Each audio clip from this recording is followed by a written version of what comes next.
રામ રામ મિત્રો, આજે આપણે બનાવીશું ઘઉંના લોટના ગળ્યા પુડલા, જે મને મારા દાદીએ શીખવ્યા હતા. રેસીપી સ્ટાર્ટ કરીએ એ પહેલાં મારી આ ચેનલને સબસ્ક્રાઈબ કરવાનું ભૂલતા નહીં.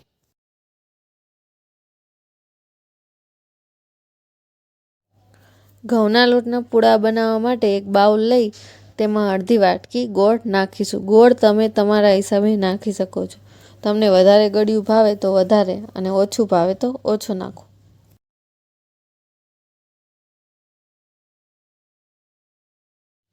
હવે તેમાં 1 ગ્લાસ પાણી એડ કરીશું. હવે ચમચીની મદદથી ગોળને ઓગાળી લેશું.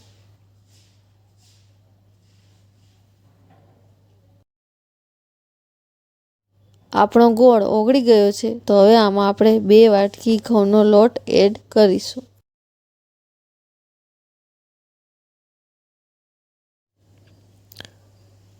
હવે ચમચીની મદદથી લોટનું એક બેટર તૈયાર કરીશું. જરૂર પડે ત્યારે થોડું થોડું પાણી ઉમેરતા જવાનું. આ રીતે હલાવતા જઈ બેટર તૈયાર કરીશું.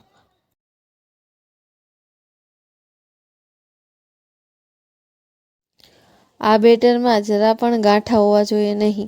જો ગાંઠા હશે તો પૂડા સારા નહીં બને. આ રીતે થોડું થોડું પાણી ઉમેરતા જવાનું. આ રીતે ચમચીમાંથી પડે તેવું બેટર તૈયાર કરી લેવાનું છે. હવે તવી ઉપર તેલ લગાવીશું. પૂડા બનાવવા માટે આપણે જે તવીનો ઉપયોગ કરતા હોઈએ તે જ તવી લેવાની. હવે કોઈ પણ કપનું માપ સેટ કરી લેવાનું, જેથી આપણા બધા પૂડા એકસરખા થાય. હાથની મદદથી આ રીતે પૂડાને ગોળ કરી લેવાના છે.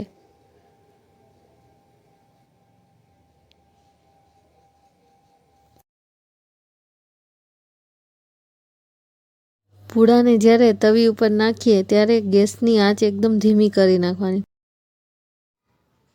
પૂડો ગોળ થઈ જાય પછી ગેસની આંચને મીડિયમ કરવાની, જેથી પૂડો સરસ તૈયાર થાય.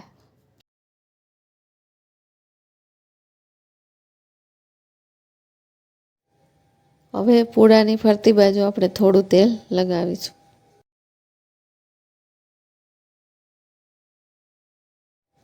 આ રીતે પૂડાનો કલર થોડોક બદલાય એટલે તાવીતાની મદદથી બધા પૂડાને ઉખાડી લેવાનો છે.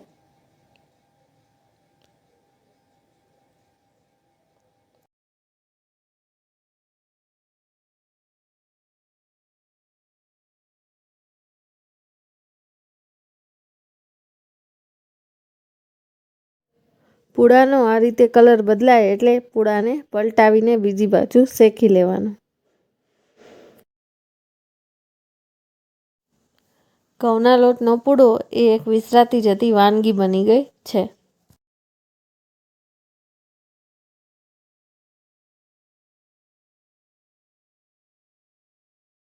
તેલ વધારે ભાવે તો તમે તેલ વધારે પણ લગાવી શકો છો.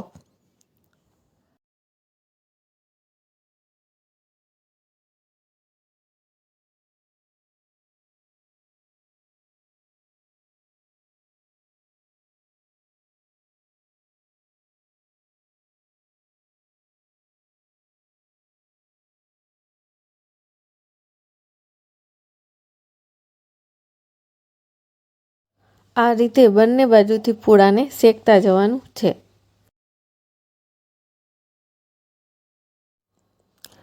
આ રીતે શેકવાથી પૂડો બંને બાજુ એકદમ સરસ રીતે શેકાઈ જશે.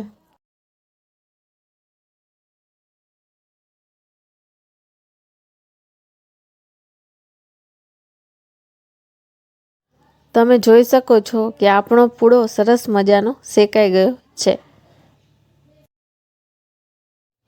તમને જો મારી આ રેસીપી પસંદ આવી હોય તો લાઈક, શેર અને સબસ્ક્રાઈબ કરવાનું ભૂલતા નહીં. અને મને કમેન્ટમાં જણાવજો કે તમને આ રેસીપી કેવી લાગી.